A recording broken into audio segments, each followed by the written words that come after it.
હા જોજી આમાં અત્યારે આપણને એક જાદુની ટ્રીક કરીને બતાવે છે. તો મિત્રો, દિવસની ઠંડી શરૂઆત સાથે બપોરના 1:30 વાગે તમારું વ્લોગમાં સ્વાગત છે. હું નાયા વગરનો રખડું છું અને મારા મમ્મીએ કીધું કે નાઈને વ્લોગ ચાલુ કર, તો આપણે રિયાલિટીમાં માનીએ છીએ જેવા છીએ એવા દેખાશું. એટલે અત્યારે હું નાયો નથી, હમણાં હું નાવા જઈશ. પછી એક બાજુમાં જે ભાઈ રહે છે એને આપણે કાર શીખડાવવા જઈશું અને પછી હું જઈશ મારા મામાના ઘરે રોકાવા. તો આજે હું બધા તમને લઈ જાઉં મારા મામાના ઘરે. પછી ત્યાં અમે અમારા કઝિન્સ જે બધા બધી જગ્યાએ ફરીએ, જે બી કંઈ કરશું એવું તમને બતાવીશ. ત્યાં સુધી તમે આ વિડીયો જોતા રહેજો. અને હા, આજે હું શરૂઆતમાં જ કહી દઉં છું કે વિડીયોને લાઇક કરવાનું ના ભૂલતા, કમેન્ટ કરજો જ અને સબસ્ક્રાઈબ અને શેર તો ખાસ કરજો. ચાલો આજનો વિડીયો શરૂ કરીએ.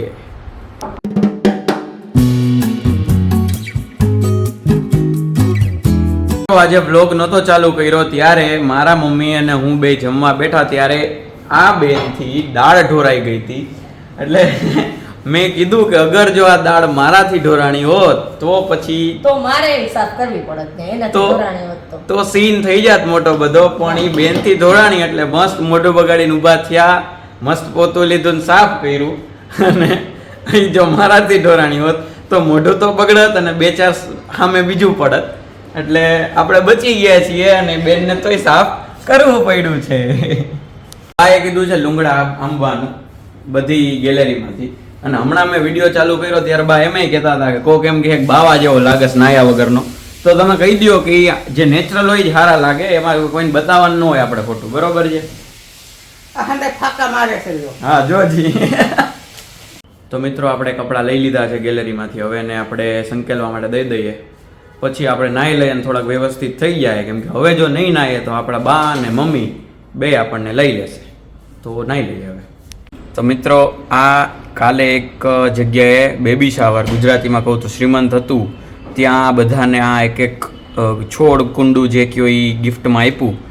અને ઘરે લાવ્યા તો મારા મમ્મીએ એકવાર પાણી નાખ્યું, પછી સાંજે કુંજભાઈને ખબર નહોતી તો એણેય પાણી આપી દીધું અને અત્યારે બાએ આપી દીધું. એટલે હવે અવડું કુંડું બિચારું છે ને એ છલકાઈ ગયું છે. એટલે હજી તમારે કોઈને પાણી દેવું હોય તો તમે આવી શકો છો.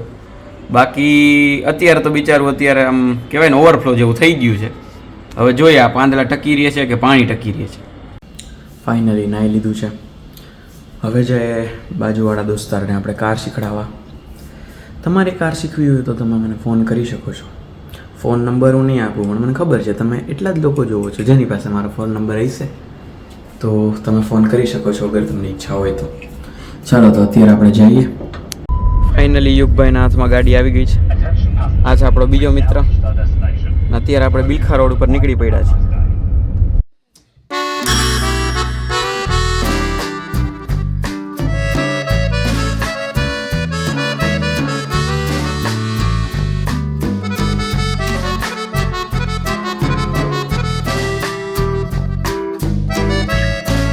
ગાડી શીખડાવતા એટલા દૂર આવી ગયા કે ઓજત 2 ડેમ આવી ગયો. જુનાગઢથી 26 કિલોમીટર આગો છે આ ડેમ.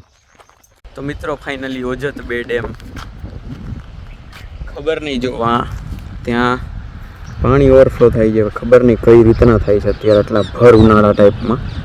એટલે ભર ઉનાળો નથી, હજી તો માર્ચ જ છે અડધો, પણ સ્ટીલ આવડો મોટો ડેમ છે. કેટલા દરવાજા હશે ખબર નહીં, હવે તમે ગણી લેજો તમારી રીતે. પણ આ રીતનો આખો ડેમ છે અને આની પાછળ હજી બહુ વિશાળ મોટું તળાવ જેવું આખું ડેમ જેવું.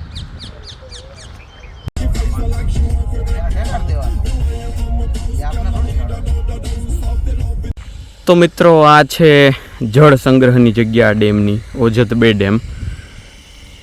હા, મસ્ત નજારો છે, ઘણું બધું પાણી છે. આ બાજુ છે આપણો, મસ્ત રીતે બતાવું ખમો તમને, મસ્ત આપણો જુનાગઢનો ગિરનાર. અને આ બાજુ અહીંયા છે આપણા પેલી જે ફ્રેન્ડ જે અમેરિકાથી આવ્યા તમે તમને કીધું હતું એ ફ્રેન્ડનું ફાર્મ હાઉસ. આજે આપણને ફ્રેન્ડ્સ વ્હાઇટ કલરનું દેખાય છે એ ભંડેરીભાઈનું ફાર્મ હાઉસ. જો ગરીભાઈ વ્લોગ જોતા હોય તો તમને હું કહી દઉં, ભંડેરીભાઈ અમેરિકામાં બેઠા બેઠા અને હું ઇન્ડિયામાં બેઠા બેઠા તમને હાઈ કરું છું. એટલો મસ્ત નજારો છે. બાકી બાજુ છે ડેમનું જળ સંગ્રહ અને અહીંયા જે બિલ્ડિંગ દેખાય છે ને ત્યાં હમણાં મેં તમને જે પાટિયા બતાવ્યા ને એ અહીંયા. તો આટલા કિલોમીટર અમે આવી ગયા અને સીધા બાદલપુર. એ ગાડી શીખતા હવે અમે ઘરે અત્યારે કહીએ કે નહીં ખબર નહીં, પણ કાલે વ્લોગ જોઈને તો ખબર પડી જ જાય. કેમ કે કોઈ જોતું હોય કે ન જોતું હોય, પણ મારા ઘરવાળા તો જોવે જ છે vlog. Finally bye bye Vrajvatika. Bhanderibhai અમેરિકામાં બેઠા છો તોય તમને હું તમારી જ વાડી બતાવી દઉં. ચલો મળીએ મિત્રો. આ બને છે જુનાગઢની નવી ભક્ત કવિ નરસિંહ મહેતા યુનિવર્સિટીનું નવું કેમ્પસ. મિત્રો ફાઇનલી આપણે નીકળીએ છીએ મામાના ઘરે. ના આ બેન હવે આપણને 2-3 દિવસ બહુ મિસ કરશે. કરશો ને બેન? ના પાડે છે લે જોતો. તો મિત્રો આપણા મામા જુનાગઢમાં જ રહે છે. મેં તેથી તમને બ્લોગમાં નયન મામા જે બતાવ્યા હતા એના ઘરે હું છું. એ જુનાગઢમાં જ રહે છે અને ઇવન મારા ઘરથી 1 કિલોમીટર કદાચ એનું ઘર આખું નહીં હોય. એટલે અહીંયા રોકાવાનું તો બહુ ઓછું થાય છે. લગભગ 6-7 વર્ષ થયા હશે પછી હું અહીંયા આજે રોકાવા આવ્યો છું. બાકી વચ્ચે ખાલી જમવા કેમ જ આવવાનું થતું હોય. તો યસ આપણે આવી ગયા છીએ અત્યારે મામાના ઘરે અને હવે બધા કઝિન્સ સાથે મોજ કરશું. અને યસ આ એક આપણા જે કઝિન ભાઈ છે સહજભાઈ, એ આપણને હમણાં એમ કહેતા હતા એ મોટા ક્રિકેટના બહુ મોટા ફેન છે. અને એમાંય તમે આઈપીએલમાં કઈ ટીમના ફેન છો? Chennai super Kings. આ વખતે હારવાની છે પાક્કું ને? કોઈ દી નો હારે લે. આ વખતે વાત થઈ છે ચેન્નઈ હારવાની છે ને આરસીબી નું કંઈક મેળ થવાનો છે જીતવાનો. શક્ય જ નથી. તો જોવાનું આપણે કેટલી તારીખથી? 22 માર્ચથી ચાલુ થાય છે. રેડી? તો મિત્રો તમે તમારી ફેવરિટ આઈપીએલ ટીમ કોમેન્ટ કરજો એટલે મને ખબર પડે. અને આરસીબી સપોર્ટર્સ જેટલા છે એ બધા મને કહેતા રહેજો.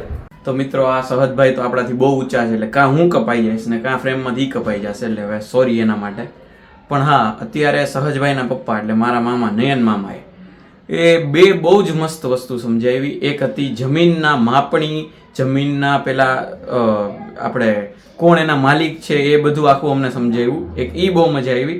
અને બીજી મજા આવી આપણને કે એણે આખું એમઆર ને જે આ બધું પેલા ડૉક્ટરના દવાની જે વસ્તુ ને એનું બધું આખું કોન્ટ્રાક્ટ ને એનું હોય એનું સમજાવ્યું. ખરેખર બહુ મજા આવી. હવે એ બધું હું રેકોર્ડ કરત તો 40-45 મિનિટનો વિડીયો થાત એટલે એ બધું મેં રેકોર્ડ નથી કર્યું. પણ યસ તમને અગર ઈચ્છા હોય ક્યારેય તો આપણે મળશું અને હું તમને એ વસ્તુ કહીશ. પણ સરસ બહુ જ મજા આવી, એ પાક્કી વાત છે. મજા આવી ભાઈ? રેડી હાલો તો મળશું આપણે. તો મિત્રો મામાના ઘરે આવવાના આ બધા પક્ષ છે કે આપણે જમી લઈએ પછી સીધું આવું કંઈક તમને મળે ડેઝર્ટ. અત્યારે જો નાની ખાય છે, હું ખાઉં છું અને ભેગી ગુજરાતી સિરિયલ ચાલતી હોય અમારે.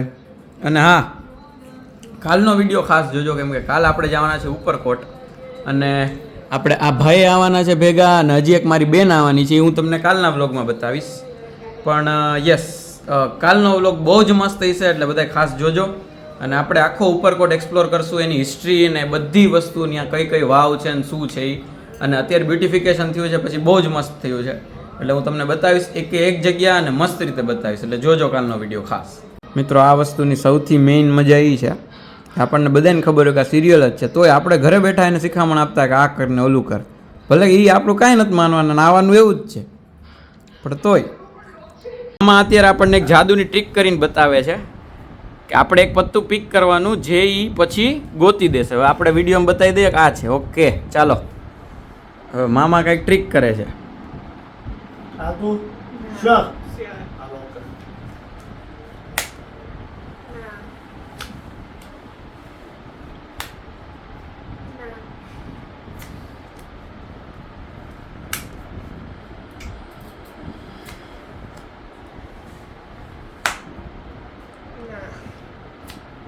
પાંચમાંથી એક પણ નહોતું. ના નહોતું. એક પણ નહીં. એક પણ નહીં.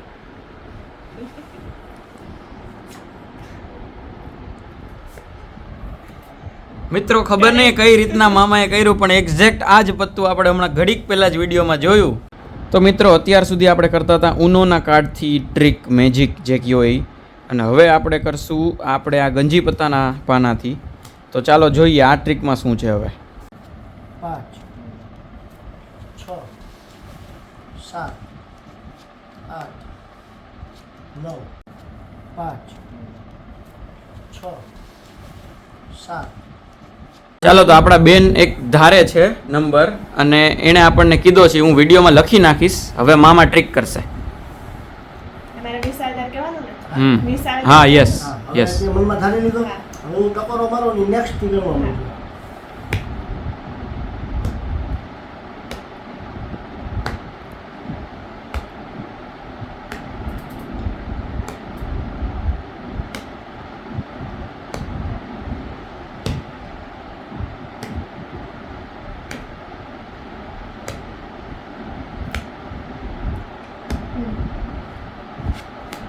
બરાબર છે રાઈટ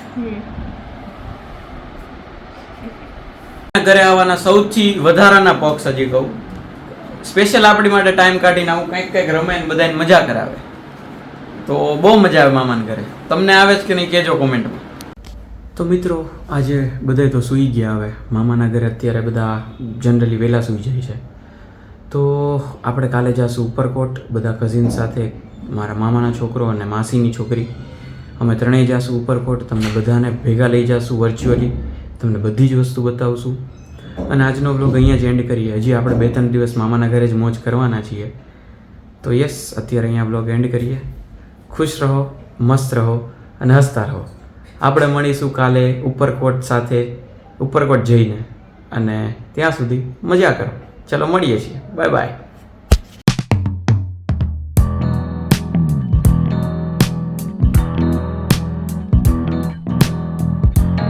મિત્રો 70 વર્ષ પછી તમે આ રીતના બે એક જ મોબાઈલમાં જોઈ શકતા હોય તો એવી રીતના લગ્ન કરજો એવા કોઈ પાર્ટનર ગોતજો આ છે આપણા નાની ને આ છે આપણા નાના